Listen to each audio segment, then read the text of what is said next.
Hi, I'm Scott Rutherford with Axiom Learning Solutions, and this year, as every year since the founding of TICE, the Axiom team is heading back to the Training Industry Conference and Expo in Raleigh. And this year, we're pleased to be joined by Pam Moyer of Origami Risk, and Pam is going to be helping us out and helping out the conference with a featured session talking about cupcakes. And I love the topic, but Pam, good to talk to you. Could you explain what cupcakes have to do with training? Absolutely, yes. It is a strange comparison, but it started really as an analogy that we were using to try to explain content development in a much more efficient way. So, talking to non-learning professionals, you'll always hear, "I need to have separate learning for this audience and this audience and this audience," and we found ourselves reinventing the wheel a lot. So we kind of took a step back and said, "How can we explain this in?" in a way everybody can understand. I've used a bunch of analogies. The cupcake one happens to be the one that has stuck. And it really is around looking at, rather than how the audiences are different or how the learners are different, start with how they're the same and what content they need the same. And then basically you're creating ingredients and you're assembling a cupcake. So everybody can have a vanilla foundation, and then they can have a different color frosting and a different sprinkle and even a cherry on top, depending upon what their learning needs are. So it allows you to create customized, role-targeted learning without reinventing the wheel a bunch of different times. So you're reusing a core of, so you have I like the analogy. You have the base of the cupcake, you have a couple different flavors, and then you can customize and add sprinkles and tailor. How is that, in practice, how has that been received by your team and your organization? Do people sort of get it when you introduce it that way? Well, yes, the cupcakes have been something we've talked about a lot here at Origami. And again, just trying to explain how we're going about this.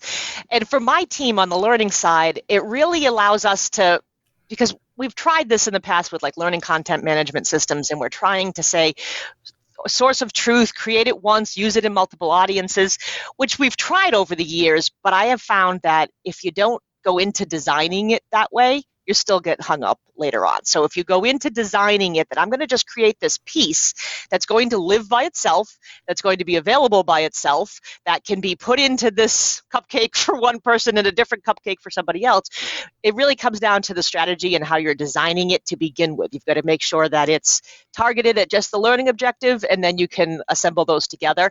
So I would say our audience, our partners at Origami Risk see the different cupcakes that are assembled for different audiences. They may believe that they were created all separately, but we behind the scenes know that we are using the cupcake model to create the foundation that can then be used by multiple audiences, and from the learner as well as the stakeholders, it feels custom just for them. So it feels custom. It sounds like it's probably less expensive and faster. Yes, as a matter of fact, what we've launched here at Origami Risk most recently is our learning center for our clients. So that was how the cupcake analogy came to be here of, you know what, if we have to train our clients how to use our software, we probably have to train our colleagues to use the same software the same way.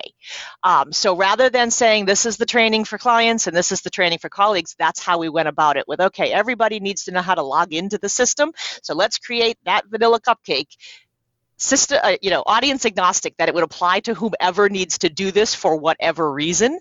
And then we just are able to plug that same piece into multiple cupcakes. And incidentally, at Origami, we have the exact same content for badging that our clients use, that our colleagues can also earn badges and get certifications for as well, using that exact same content. Again, assembled in a different way for colleagues. They, of course, have some additional knowledge that they need to in troubleshooting and kind of behind the scenes origami stuff that clients don't have access to, but the part that is the same is really the same content. Yeah, using that example, so when the engineering team hypothetically changes the login screen at some point in the future, you just go in and change the base, which then updates the modules for all audience, and you change it once. Exactly. And we're using our LMS system allows us to publish to various domains. So we have several domains, one for clients, one for colleagues, one for our partners. And we're able to take the content that we've published and publish it to the 3 domains without re-uploading and reassembling and all of that. So it really is, again, like that LCMS that we've dreamed of in the past that we've tried to use, but again, going back to the design and intentionally creating the content in such a way that it can be repurposed without anybody really knowing. So when we come together in Raleigh in a few weeks' time for your session at Tice, um, obviously learning from your experience is going to be a big part of it. Talk me through the session. What do you have in mind for folks who join you for an hour? Sure. Well, we're lucky enough to have my entire team from Origami Risk there. So all of the instructional designers, the facilitators, the content developers who have worked on this project for the past 2 years will be there in the session as well. So great opportunity to get some insight from them of, okay, you've got Pam talking about cupcakes. How did you execute on that? And how did you explain it to others? So they'll be part of the session. We'll talk through, again, some of the pitches we did in the beginning of how we could build this content and do it this way, and then we can show some of the examples of how it came together. And then really what we want to do is switch it to the audience thinking about their own work. So it's not a very complicated topic. It's just a different way of thinking of how to design content. So we really want to have everybody kind of take time to think of their own projects in their own world and how they might be able to just make a little tweak and switch this up so that they can create a vanilla cupcake that could be available to multiple audiences and then just decorate it differently. And with your entire team there, it sounds like that's really going to facilitate lots of opportunities for sidebar conversations and Q&A and really kind of getting into the ingredients to chase the analogy.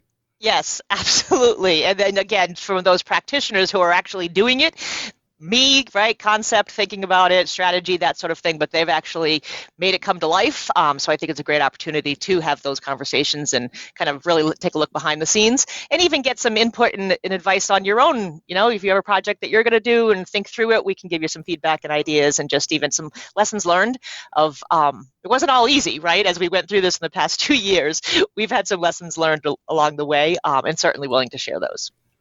Well, Pam, I'm looking forward to seeing you in Raleigh and sharing a cupcake or two with you. Awesome. Likewise. Thank you very much.